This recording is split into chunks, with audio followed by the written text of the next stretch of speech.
during the summer of love, decided to become a hippie, kind of like a lot of people did, you know, gravitated to the fashion, to the music, sort of the excitement of what was beginning to happen. Chosen family is the name that 3 or 4 families chose for themselves, quite literally.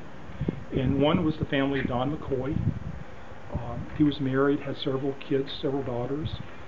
Sandra Barton was a famous vaudeville actor, performer. She had her daughter, Noelle. Her husband, who also was in vaudeville or in performance, had passed away. There was another family, the McKintricks, and I think a 4th family. And these 4 families did a lot of things together. You know, they enjoyed like Thanksgiving, and they went out, you know, camping or whatever. They ended up spending a lot of time together, and it was decided they would just all live together. So that was the beginning of the commune. In 100 years, in a way, it'll be easier to interpret the 60s, because all of us that lived it won't be here in our, you know, our political and emotional baggage, and we all have some, myself included. I wasn't a hippie. I grew up in Georgia. You know, I'm looking at this more out of an interest as an anthropologist.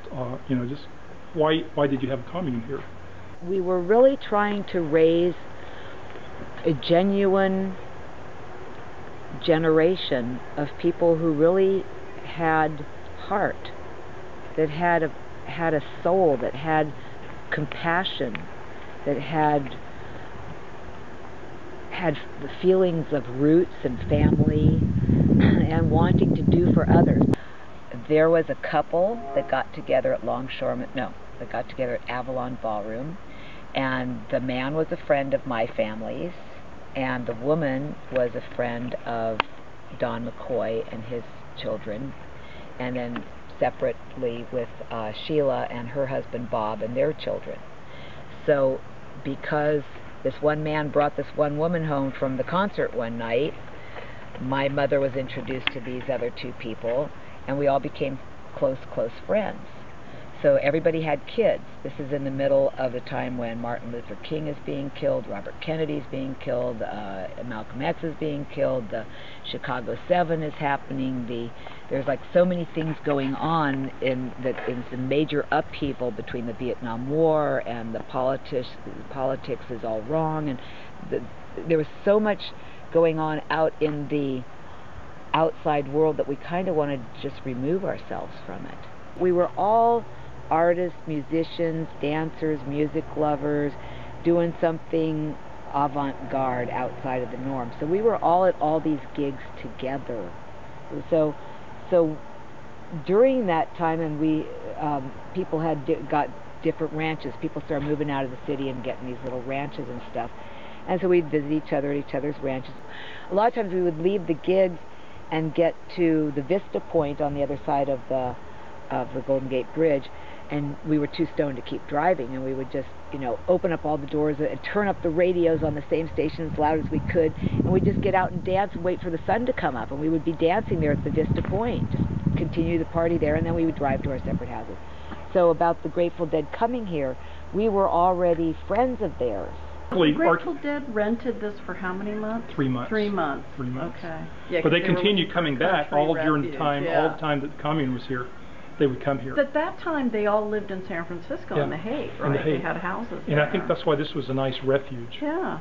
Because they didn't have privacy gate. I mean, think about the house the Grateful Dead lived in.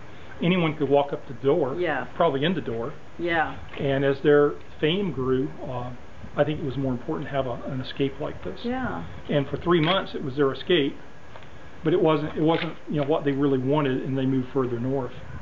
But then they came and partied here a lot. A year into the Olompali commune, it became open, and the population swelled. I think Noelle told me there were times when it was 70 to 100 people. People were stepping on each other's toes. That's when some of the more infamous things that happened at Olompali occurred. Some of the drug bust, the 2 little girls that drowned in the swimming pool, the fire itself. You know, overcrowding brings a lot of changes.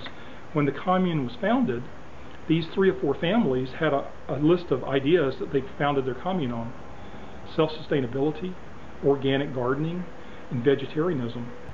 You know what my biggest reality was? It was my hardest thing to bite on and swallow, and I learned it here at the end of Olompali. Nothing lasts forever. I don't care how good it is, or how bad it is. Nothing lasts forever. Things are always in constant flux, constantly changing. It's moving hopefully forward and better, but sometimes it nosedives, and you don't have any control over some of those things. You know, it's just evolution. You know, we are all born, we all live, we all die. So anything groovy is created, has an existence, and sometimes dissolves. Saint Stephen with a rose, in and out of the garden he goes. Country garland in the wind and the rain, wherever he goes the people all complain.